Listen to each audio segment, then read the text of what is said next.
Some of my symptoms are that I have nonstop muscle wasting throughout my whole body, and sometimes my legs will collapse on me when I do walk, and my arms and hands won't have enough strength to break my fall. I end up hitting the ground pretty hard.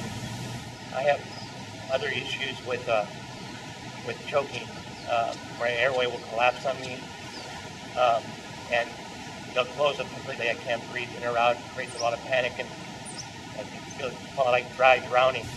I have difficulty swallowing foods, and if I get sick, I'm kind of paranoid about getting sick, because if I get sick, the choking episodes happen a lot more frequently. And I fear that a lot, because one day I might pass away due to aspiration pneumonia, because that causes so much more than choking. Kennedy's disease, formerly known as spinal bulbar muscular atrophy, is a rare, progressive neuromuscular disease with no current cure or treatment. It's similar to Lou Gehrig's disease and ALS on the surface, symptoms-wise. That's why it's often misdiagnosed that way. And our goal with the KDA, one of them, not only to fund research and help find a cure, one of the other goals is to stop these misdiagnoses if possible. There's a simple blood test that can diagnose Kennedy's disease today. Sometimes I get angry, mostly at myself for not being able to do simple tasks I used to do, like trying to hold a drill above my head. One of the things I used to love to do is go hiking, jet skiing.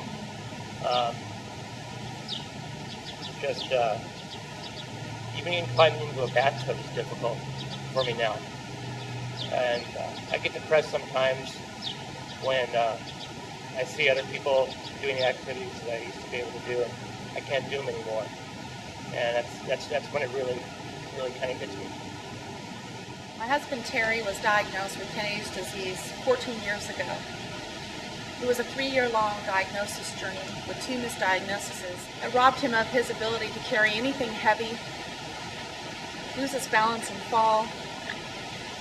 He can't even walk up a stair or curb, and if he does fall, he needs assistance to get back up. He had terrible muscle cramps, and twitching, and laryngeal spasms, which we call dry drowning, where his throat closes off and he can't get any air for a minute or two. First time I ever saw that, I panicked. I was ready to call 911. There was nothing we could do to stop it or help him.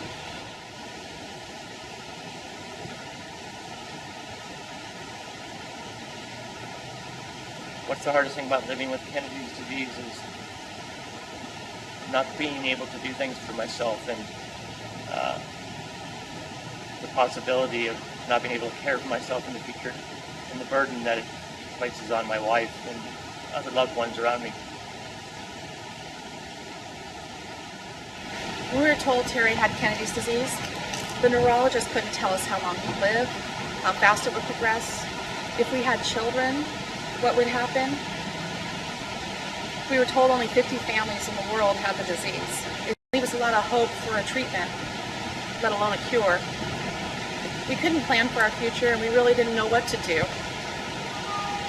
There's just no place at that time to go and get any information. Rather than ask why us, we decided to do something about it. We formed the Kennedy's Disease Association. We didn't want anyone to ever have to go it alone again. The Kennedy's Disease Association provides information for all who seek it, raises funds for research. We hold bi-weekly chats and annual conferences where we bring researchers and those living with Kennedy's together. We can interact and help each other, spur the researchers on so that they know who they're fighting for, and also give hope to those who live with Kennedy's disease. I'd love to see Susanne inducted into the Energizer Hall of Fame, because when I met Susanne 24 years ago, she was working 3 jobs and going to college also, numerous other projects she had going, and I nicknamed her the Energizer Bunny a long time ago, because she just kept going and going and going. Had so much energy. She's stuck through me throughout this whole crazy Kennedy's disease illness, and Susanne was the main force behind forming the Kennedy's Disease Association and really getting it running. And Susanne has also given herself and a lot of time up to other charities helping other The charities. Energizer Keep Going Hall of Fame contest means a lot to me because it will help the Kennedy's Disease Association to further its mission and also allow us to help other local charities. If I were to win the contest, I vow that all the money that I win will go to charity, such as the SPCA, the American Cancer Society, the Alzheimer's Association, the local Pavarello House, which helps the homeless, the Manna House, which helps low-income and families in need up in the Oakhurst area, the Central Valley Food Bank. Didn't know, but it's more than 24% of those in the Fresno area go without a meal every day. Terry's House, which allows families to stay for free when they have a loved one in the hospital for an extended stay. The Boys and Girls Club, the FFA and 4-H through the Course Gold Rodeo Association, and the Veterans Association. So how do you vote for me?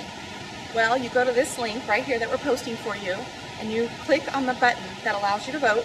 It will ask for your name and an email address, and the Energizer contest says they are not collecting any of that for any advertising purposes. It's just so that they can validate that people aren't voting more than once per day.